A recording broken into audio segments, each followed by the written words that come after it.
Hello, Sekharankutty here. ഞാനാ. ശേഖരേട്ടൻ ഒന്ന് ഇങ്ങോട്ട് വരണം. എന്തിനാ? ചുമ്മാ ഒന്ന് കാണാൻ. എന്നെ ഇതുവരെ കണ്ടിട്ടില്ലേ? വരണമെന്ന് പറഞ്ഞ വരണം. ദേ, എനിക്കിവിടെ നിന്ന് തിരിയാൻ നേരമില്ല. വരാൻ പറ്റില്ല. അരമണിക്കൂറിനകം എത്തണം. ഞാൻ കാത്തിരിക്കും. ഈ പെണ്ണുങ്ങളുടെ ഓരോ കാര്യങ്ങൾ. എന്താ? സാറിന്റെ അമ്മായിമ്മ വന്നിട്ടുണ്ട്. ആ ഗസ്റ്റ് റൂമിലോട്ട് എടുത്ത് ഞാനിപ്പോ വരാം. ആഹാ, രണ്ടുപേരും ഉണ്ടല്ലോ. എന്താ വിശേഷിച്ച്? അത് വേണ്ട, ഞാൻ പറയാം. കല്യാണ ആവശ്യത്തിന് ഒരു ചിട്ടി പ്രതീക്ഷിച്ചിരുന്നു, കിട്ടിയില്ല. എന്റെ പരിചയത്തിൽ ഒരു ബാങ്ക് ഉണ്ടായിരുന്നു, അത് പൂട്ടിക്കിടക്കുക. ശേഖരൻകുട്ടിക്ക് ബുദ്ധിമുട്ടില്ലെങ്കിൽ ഈ ആധാരം പണയം വെക്കാനുള്ള ഒരു ഏർപ്പാടുണ്ടാക്കി തരണം. വേറൊരു നിർവാഹവും ഇല്ലാഞ്ഞിട്ടാ. എനിക്ക് ബുദ്ധിമുട്ടുണ്ട്, കുറച്ച് വിഷമമുണ്ട് എന്നെ ഒരു അന്യനായി കാണുന്നതിൽ. അമ്മയെ ഞാൻ എന്റെ സ്വന്തം അമ്മയെ പോലെയാണ് സ്നേഹിക്കുന്നത്. തിരിച്ചും സ്വന്തം മകനോടെന്ന പോലെ പെരുമാറിക്കൂടെ? എന്റെ സഹോദരിയുടെ കല്യാണത്തിന് കിടപ്പാടം പണയം വെക്കണോ വേണ്ടയോ എന്ന് തീരുമാനിക്കാനുള്ള അവകാശമെങ്കിലും എനിക്ക് തന്നൂടെ?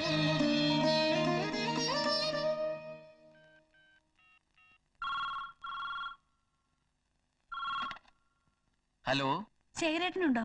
ഇല്ല, പുറത്തു പോയി. മാഡത്തിന്റെ അമ്മ വന്നിരുന്നു, അവരോടൊപ്പാ പോയത്. ഇപ്പൊ ശേഖരൻകുട്ടിക്ക് പ്രഭയോടുള്ളതിനേക്കാൾ സ്നേഹം വീട്ടുകാരോടാണെന്നാണ് നാട്ടുകാർ പറയുന്നത്.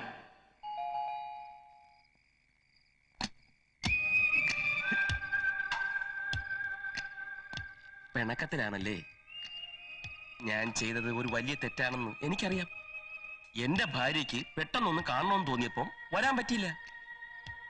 ഒന്ന് ക്ഷമിക്കെന്റെ ശ്രീമതി, എനിക്കൊരല്പം തിരക്കായി പോയി. എന്റെ വീട്ടുകാരോടൊപ്പം ചെലവഴിക്കാൻ ഈ തിരക്കില്ലായിരുന്നല്ലോ. അത് ശരി, അമ്മയും ഭാർഗവേട്ടനും ഓഫീസിൽ വന്ന് അറിഞ്ഞല്ലേ? ഒളിച്ചു വെക്കാനായിരുന്നു ഉദ്ദേശം അല്ലേ? ചാടിക്കടിക്കാതെ ഞാൻ പറയുന്നൊന്ന് കേൾക്ക്. നിനക്ക് സന്തോഷമുള്ള ഒരു കാര്യത്തിനാ ഞാൻ പോയത്. നിന്റെ അനിയത്തിയുടെ കല്യാണത്തിന് വേണ്ട സർവ്വ ചെലവും ഞാൻ വഹിച്ചോളാമെന്ന് നിന്റെ വീട്ടുകാർക്ക് വാക്കുകൊടുത്തു. അവിടുത്തെ ഒരു അംഗം എന്ന നിലയ്ക്ക് ഇപ്പോഴെങ്കിലും എന്നെ അറിയിച്ചതിൽ സന്തോഷമുണ്ട്. നീ എന്തായി പറയുന്നത്? ഞാനത് നേരത്തെ അറിഞ്ഞു, മറ്റുള്ളവർ പറഞ്ഞു. അതിന് ഇതിപ്പോ തീരുമാനിച്ചതല്ലേ ഉള്ളൂ. എന്റെ വീട്ടുകാരെ സഹായിക്കുന്നതിൽ എനിക്ക് വിഷമമൊന്നുമില്ല. പക്ഷെ എന്നോട് കൂടി ഒന്ന് ആലോചിക്കായിരുന്നു. ഇപ്പൊ എല്ലാവരുടെയും മട്ടും മാതിരിയും പെരുമാറ്റമൊക്കെ കണ്ടാ തോന്നും ഞാൻ വന്നു കയറിയ പെണ്ണും ശേഖരേട്ടൻ ആ കുടുംബത്തിലെയാണെന്ന്. ഞാൻ അത്രയ്ക്കൊന്നും ചിന്തിച്ചില്ല. എനിക്ക് അങ്ങനെ ചിന്തിക്കാതിരിക്കാൻ പറ്റില്ല. ഞാൻ സഹായിച്ചത് നിന്റെ വീട്ടുകാരെയാ. ശേഖരേട്ടൻ എന്റെ ഭർത്താവാ. എന്റെ സൗന്ദര്യവും എന്റെ സ്മാർട്ട്നെസ്സും എന്റെ വിദ്യാഭ്യാസവും കണ്ട് എന്നെ കല്യാണം കഴിച്ച എന്റെ മാത്രം ശേഖരേട്ടൻ.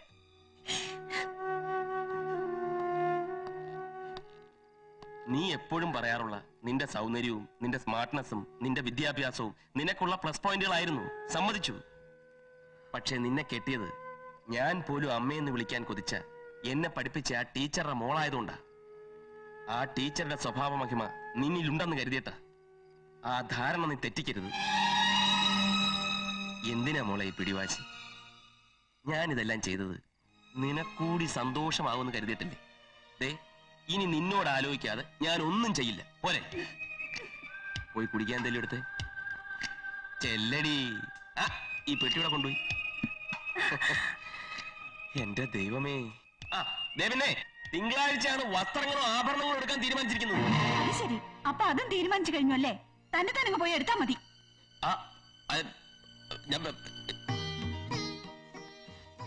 നന്നായിരിക്കുന്നല്ലേ? എനിക്കിഷ്ടപ്പെട്ട കളറിങ്ങിന് ഒത്തു കിട്ടൂന്ന് ഞാൻ വിചാരിച്ചില്ല. അമ്മയുടെ സെലക്ഷൻ കൊള്ളാം. അല്ല, നിന്റെ ഒരു തലയിലെടുത്തേ എല്ലാ സമയത്തിന് മുന്നിലെത്തി. എന്റെ കല്യാണത്തിന് ഇങ്ങനെ സഹായിക്കാൻ ഒരാളും ഇല്ലായിരുന്നു. ശേഖരേട്ടന്റെ മനസ്സതി ആർക്കാ ഉള്ളത്? മനസ്സുണ്ടായാലും കാശില്ലേ, തീർന്നില്ലേ? എനിക്ക് ആ പെണ്ണിന്റെ സ്വഭാവം അത്ര പിടിക്കില്ല കേട്ടോ. അതെന്താ? നമുക്കിട്ട് വെക്കണത് നീ ശ്രദ്ധിച്ചോ? ആഹാ, വെച്ചടാ. വേണ്ട, മൗനം വിദ്വാന് ഭൂഷണം. നിനക്കും പോയിക്കോ.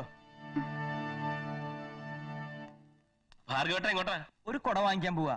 ഈ അർദ്ധരാത്രിക്കോ? അല്പന അർത്ഥം കിട്ടിയാൽ അർദ്ധരാത്രി കൊട പിടിക്കുന്നു നീ കേട്ടിട്ടില്ലേ? ഒരു കൊടയുടെ ആവശ്യം ഇപ്പൊ നിന്റെ ഭാര്യക്കുണ്ട്. ഒന്നുകിൽ നീ വാങ്ങിച്ചു കൊടുക്കാം, അല്ലെങ്കിൽ ഞാൻ വാങ്ങിച്ചു കൊടുക്കാം. ഈ ഭാർഗവേട്ടന്റെ ഒരു തമാശ. തമാശയല്ല, കാര്യ. ശേഖരൻകുട്ടി, ഇത് നിനക്കാ ജുബ്ബയുമുണ്ട്. അയ്യേ, ഇതുപോലത്തെ ഫംഗ്ഷന് ചേട്ടൻ ഇതൊന്നും ഇടൂല. സ്യൂട്ടാ ധരിക്കാറ്. ഷൂട്ടോ? അതൊക്കെ വലിയ പണക്കാരിടുന്ന പാന്റും കോട്ടുവാ. ഓ അതാണോ? ഇത് നിനക്കാ സാരിയാ? ഇതിനെന്ത് വില കൊടുത്തു? 500 രൂപയാ. എനിക്കും അതേ വിലയുടെ അമ്മ മേടിച്ചു തന്നത്. ഇതും കൂടി ചേച്ചി എടുത്തോ. എന്നെയൊക്കെ കല്യാണത്തിന് ഒത്തിരി പേര് ശ്രദ്ധിക്കില്ലേ, അപ്പൊ നാണക്കേടാ.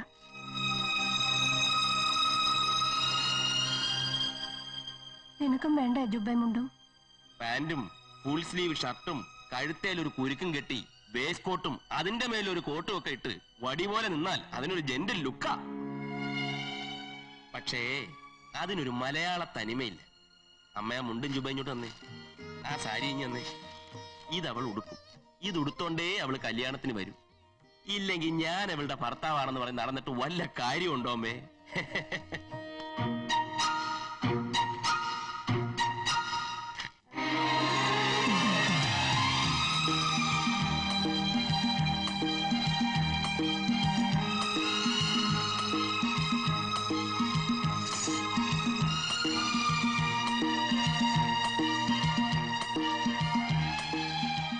അല്ല, ഒരുങ്ങി കഴിഞ്ഞോ?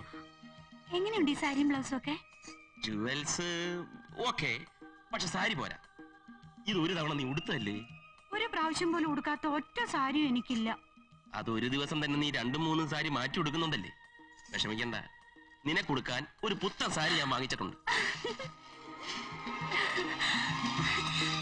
ഇതിനെന്താ വില? 8,999 രൂപയോ? 9,000-ന് 1 രൂപയുടെ കുറവേ ഉള്ളൂ. എന്നാലും കണ്ടാൽ അത്രയും തോന്നൂല. വിലയുള്ള പല വസ്തുക്കൾക്കും നമ്മുടെ കണ്ണിൽ വില തോന്നൂലല്ലോ. കറക്റ്റ്. ആ പിന്നെ സാറെന്താ റെഡിയാകാത്തെ? കോട്ട് സൂട്ടും ഒക്കെ എടുത്തു വെച്ചിട്ടുണ്ട്. ചെല്ല് ചെല്ല്. ഫോറിൻ മെയ്ഡാ. 10,000 റുപ്പീസാ. കണ്ടാൽ അത്രയും തോന്നൂ? ഞാൻ വിചാരിച്ചത് അതിലും കൂടുതലാണെന്ന്. എടി എടി, നീ ഇത് ഉടുക്കില്ലെന്ന് പറഞ്ഞിട്ട് ഉടുത്തോ? അമ്മ വാങ്ങി തന്നതാ. രണ്ടും ഒരേ സ്റ്റഫാ. കളർ മാത്രം ഇച്ചിരി വ്യത്യാസമുള്ളൂ. 500 രൂപയാ. പക്ഷേ കണ്ട 10,000 രൂപ തോന്നിക്കൂലേ? ചേരടാ, സത്യം പറ, ഇത് ആര് വാങ്ങിയതാ? ഇതിനെന്താ വില? ഇത് അമ്മ തന്ന തന്നെ. അമ്മ തന്ന സമ്മാനത്തിന് വില മതിക്കാനാവില്ല. കലക്കി. ചേച്ചിക്ക് ഒരല്പം ജാട ഉണ്ടായിരുന്നു, അത് തീർന്നു. ഭർത്താവായ ഇങ്ങനെ വേണം.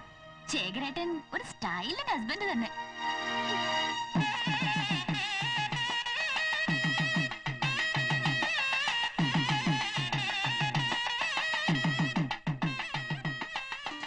ഭാർഗവ, എടാ ഭാർഗവ, എന്താ അമ്മേ? നിനക്ക് എന്താ അത്ര തിരക്ക്? കല്യാണം നിന്റെ തലയിൽ വെച്ചാ നടത്തണേ? അല്ല, എന്റെ തോളത്ത് വെച്ചാ നടക്കണേ.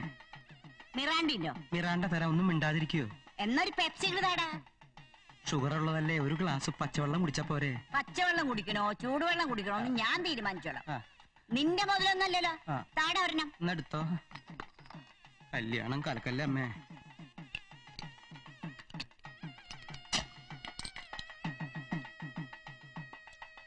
എല്ലാവരും തിരക്കായിട്ട് പറയണം. കാരണവരെ, ഗോവി വലിയ കാരണവരെ. പിന്നെ ഈ വിളി എനിക്ക് അത്ര സഹിക്കുന്നില്ല കേട്ടോ. അതെ, നിങ്ങളുടെ മുഖത്ത് നോക്കിയിട്ട് ചെറുപ്പക്കാരാന്ന് വിളിക്കാൻ എനിക്ക് മനസ്സ് വരുന്നില്ല. സിഗരറ്റ് ഉണ്ടോ കയ്യില്? സിഗരറ്റോ? ആ, എനിക്ക് വലിക്കാനല്ല, ഉണ്ടെങ്കിൽ കുറച്ചവിടെ പൊട്ടിച്ചിടും. നാട്ടുകാര് വലിച്ച് രസിച്ച് കല്യാണം കൂടട്ടോ.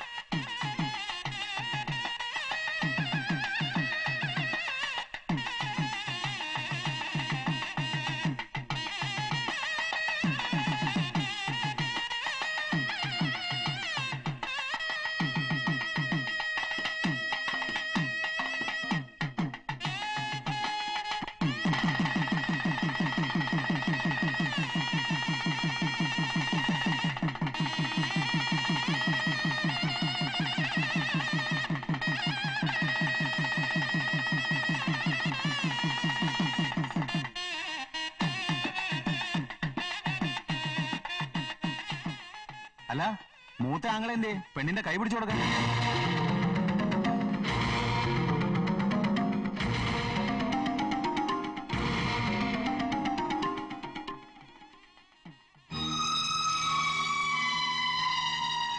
ശേഖര, എന്റെ മോന്റെ സ്ഥാനത്ത് നിന്ന് അവളുടെ കൈ പിടിച്ചേൽപ്പിക്കും.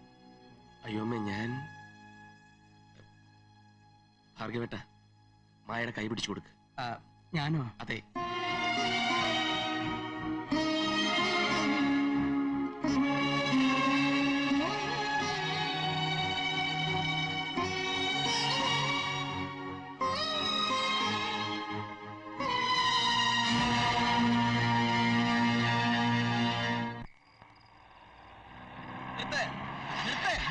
മൂത്താൻ.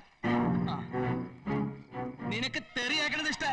ഞാൻ തെറി പറയാൻ പോവാ. എന്നോട് എന്തിനാ? നിന്നോടല്ല, ഇവിടെ ഒരു തെണ്ടി താമസിക്കുന്നുണ്ട്, എന്റെ അളിയൻ പ്രേമേന്ദ്രൻ. ആ പ്രേമേന്ദ്ര, ആ ചുരിദാറിട്ട തള്ള ഏത് മുറിയിലാണാവോ? ഒരു ഉണ്ടങ്കല്ല് കിട്ടിയിട്ട് എറിയായിരുന്നു.